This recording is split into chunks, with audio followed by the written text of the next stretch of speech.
अच्छा, मैंने आपको पिछली वीडियोस में बताया था कि जब हम एग्रीगेट प्लान्ड एक्सपेंडिचर कैलकुलेट करते हैं तो we are going to calculate it at a particular price level, right. तो फॉर एग्जांपल यहाँ पर APE 1 है, यानी ये प्लान्ड एक्सपेंडिचर 1 है। This is calculated at a particular price level P1। फिर है APE 2 है, this is aggregate planned expenditure 2। This is calculated at another price level P2। तो जो अगर हम एग्रीगेट प्लान एक्सपेंडिचर कैलकुलेट कर रहे वो हम एक पर्टिकुलर प्राइस लेवल पर कैलकुलेट कर रहे होंगे। तो अगर हमारी प्राइस लेवल चेंज हो जाता है तो हमारा एग्रीगेट प्लान एक्सपेंडिचर भी जो है चेंज हो जाएगा। फॉर इंस्टेंस पहले हमारा प्राइस लेवल P1 था तो हमारा एग्रीगेट प्लान एक्सपेंडिचर था APE 1। फिर जब हमारा प्राइस लेवल चेंज हो जाता है तो हमारा अब एग्रीगेट प्लान एक्सपेंडिचर जो है वो APE 2 हो गया। ठीक है, तो if price level changes then the R values for aggregate plan expenditure also changes. और एक चीज़ आपको ये नोट करनी है कि जब प्राइस लेवल इंक्रीज़ होता है तो हमारा एग्रीगेट प्लान्ड एक्सपेंडिचर डिक्रीज़ होता है, right. And it makes sense कि जब इन्फ्लेशन इंक्रीज़ हो जाएगी या प्राइस लेवल इंक्रीज़ हो जाएगा तो हमारी जो इकोनॉमी की जो स्पेंडिंग है वो क्या हो जाएगी, इकोनॉमी में जो स्पेंडिंग है वो कम हो जाएगी। सही है। तो अब आप ये नोटिस करें कि P1 है, P2 है और P3 है। P1 जो है हमारी लोएस्ट प्राइस है और P3 जो है वो हमारी हाईएस्ट प्राइस है। हर प्राइस लेवल से एक अलग APE कैलकुलेट होगा। तो ये P1 है तो इसका जो प्लान एक्सपेंडिचर है वो E1 है। ये P2 है तो प्लान एक्सपेंडिचर है APE 2 और ये P3 है तो प्लान एक्सपेंडिचर जो है वो APE 3। सही है। तो यानी अगर प्राइस लेवल चेंज होगा तो हमारी APE की जो लाइन है वो भी चेंज हो जाएगी। सही है। तो आप ग्राफिकली देख सकते हैं कि P1 पर हमारी जो एग्रीगेट प्लान्ड एक्सपेंडिचर जो है वो ये है। P2 पर हमारी एग्रीगेट प्लान्ड एक्सपेंडिचर की लाइन ये है। P3 पर हमारी एग्रीगेट प्लान्ड एक्सपेंडिचर की जो लाइन है वो ये है। सही है। और P1 जो है वो हमारा लोवेस्ट प्राइस है और P3 जो है वो हमारा हाईएस्ट प्राइस है। क्योंकि P1 is the lowest price तो एग्रीगेट प्लान उसकी जो लाइन है एग्रीगेट प्लान एक्सपेंडिचर की वो सबसे हाईएस्ट होगी। ठीक है, आप देख सकते हैं it is lying on the top. क्योंकि P3 हमारी हाईएस्ट प्राइस है तो उसकी जो एग्रीगेट प्लान्ड एक्सपेंडिचर की लाइन है वो सबसे नीचे होगी क्योंकि हमारी स्पेंडिंग कम होगी when the price is high. ठीक है, तो हमने ये तीनों लाइंस बना ली और हमने हर लाइन का अलग से इक्विलिब्रियम पॉइंट निकाला। For example when the price was the lowest हमारी when price was P1 और lowest हमारी एग्रीगेट प्लान एक्सपेंडिचर जो है वो हाईएस्ट था तो उसकी लाइन भी सबसे ऊपर बनेगी। और because this is our APE line, this is our reference line. और आपको पता है कि जहाँ पर ये दोनों रेफरेंस लाइन और APE लाइन जहाँ इंटरसेक्ट कर रहे होते हैं वो हमारा इक्विलिब्रियम पॉइंट होता है। So this is a real GDP 1। So this is our second APE line where the price is P2 और ये लाइन जो है वो उधर बनेगी और जहाँ पर APE लाइन और रेफरेंस लाइन इंटरसेक्ट करता है उससे हमें पता चलती है रियल GDP 2।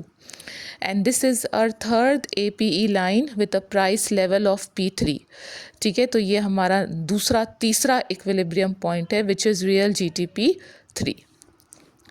तो अब हमें जो डिराइव करना है वो एग्रीगेट डिमांड कर्व करना है।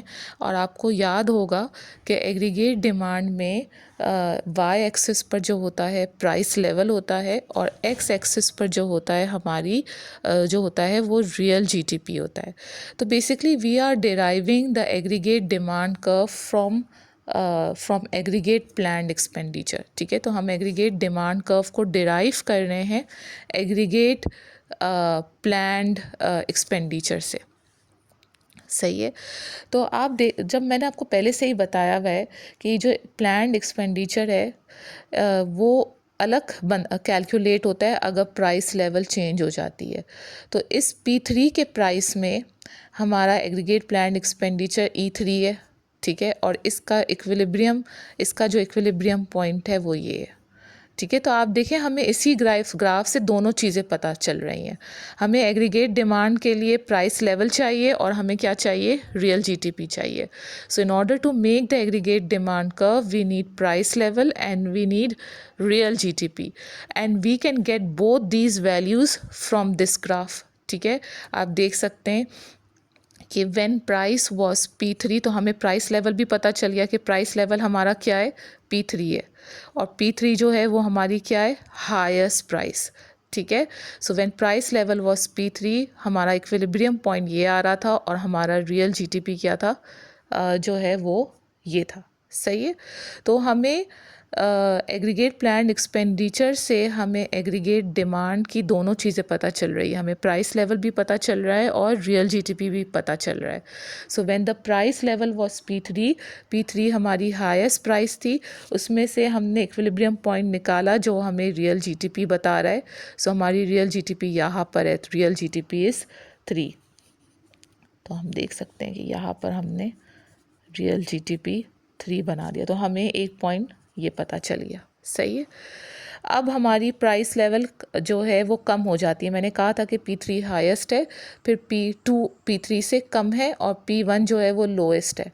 अब हमारी प्राइस लेवल P2 हो जाती है, तो हमारा जो new equilibrium point for real GTP is real GTP 2। सही है, तो हमें देखें एग्रीगेट डिमांड कर्व बनाने के लिए प्राइस लेवल चाहिए, रियल जीटीपी चाहिए, जो दोनों चीज़ें जो हैं हमें यहाँ से पता चल रही हैं। ठीक है, तो यहाँ पर हमारा रियल जीटीपी 2 है और प्राइस लेवल P2 है, तो यहाँ पर P2 हो गया और रियल जीटीपी जो है वो 2 हो गया।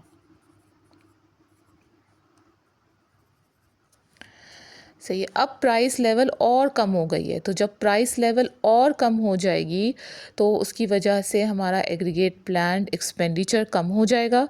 एग्रीगेट प्लान्ड एक्सपेंडिचर जब कम हो जाएगा तो हमारे पास जब प्राइस लेवल हमारी कम हो जाएगी तो एग्रीगेट प्लान्ड एक्सपेंडिचर हमारा ज़्यादा हो जाएगा, और जब वो ज़्यादा हो जाएगी तो हमारा जो न्यू इक्विलिब्रियम रियल जीटीपी का पॉइंट है वो ये निकलेगा। So at the price level of P1 हमारा रियल जीटीपी का पॉइंट ये है।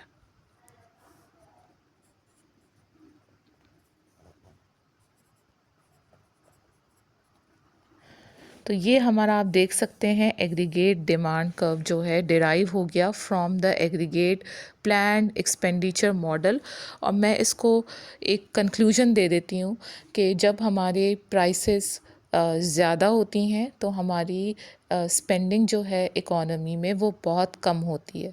जब हमारी total spending in an economy बहुत कम होती है, स्पेंडिंग का मतलब होता है एग्रीगेट प्लान्ड एक्सपेंडिचर हमारी कम होती है, तो हमारा एक इक्विलिब्रियम पॉइंट है वो यहाँ पर आता है, यानी हमारी प्रोडक्शन भी क्या होगी, कम होगी। जब स्पेंडिंग कम होगी तो जो इक्विलिब्रियम पॉइंट है वो भी कम होगा और प्रोडक्शन भी कम होगी। ठीक है, तो इस पर्टिकुलर प्राइस लेवल में हमारी प्रोडक्शन ये है जो मैंने एग्रीगेट डिमांड में बना लिया। ठीक है, फिर हमारी प्राइस लेवल जो है वो थोड़ी कम होना शुरू होती है। जब प्राइस लेवल कम होना शुरू होती है तो एग्रीगेट प्लान्ड एक्सपेंडिचर जो है वो बढ़ना शुरू होता है, वो इंक्रीज़ होता है। जब वो इंक्रीज़ होता है तो हमारा जो इक्विलिब्रियम पॉइंट है उससे हमें प्रोडक्शन पता चलती है। तो इक्विलिब्रियम पॉइंट में हमारी रियल जीटीपी भी इंक्रीज़ होती है, तो उसको मैंने यहाँ पर प्लॉट कर दिया, एंड सो